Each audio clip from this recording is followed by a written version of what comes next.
Hello student, good morning to all. Today is 5th of January 2021. So today we will see lesson number 7 of grammar, that is nouns in possessive case. So what is the possessive case means a noun can be used to show position. जेव्हा आपण एखाद्या व्यक्तीची किंवा वस्तूची position सांगण्याचा प्रयत्न करत असतो that time what kind of nouns we are using, तेव्हा आपण जे नावं यूज करतो that is called positive case.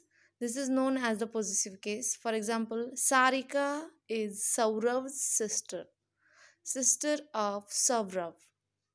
Saurav is mister Das son of Mr. Das. Cycling is the children's pastime of children.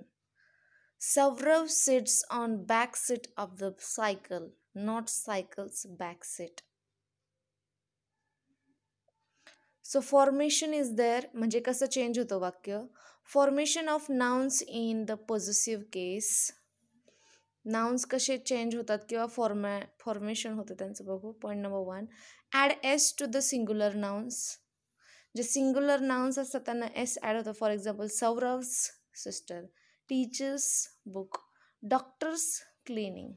Point number 2, add only apostrophe to the noun already ending in S. जेव्हा आपण S हा add केलेला असतो त्याच्यानंतर apostrophe देणं गरजेचं असतं.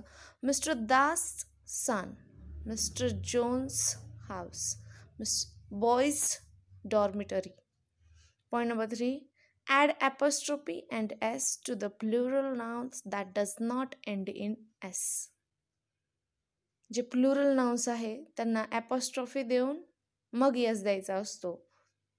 For example, children's past time, oxen's tail, men's room. Point number 4, don't use the positive case for nouns of the neuter gender. जे न्यूटर जेंडर असतात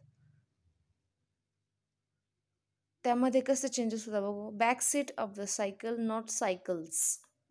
हां, सायकल हे काय आहे, स्त्रीलिंगी आहे की पुरुषलिंगी आहे, काही नाही, ती फक्त न्यूटर जेंडर आहे. त्यामध्ये मास्क्युलाईन नाही आहे, फेमिनाईन जेंडर नाही आहे.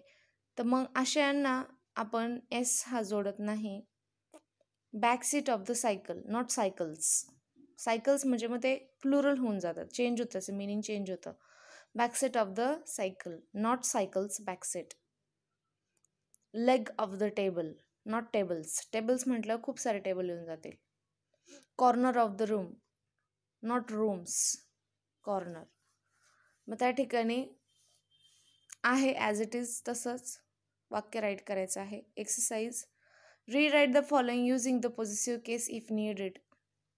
The brother of my father, my father's brother. The nest of the bird, the bird's nest. असं राईट करायचं आहे आणि ही एक्सरसाइज तुम्हाला सॉल्व करायची आहे. This is today's your homework. Complete the exercise. Okay, so here our lecture is over. Have a nice day. Take care. Bye.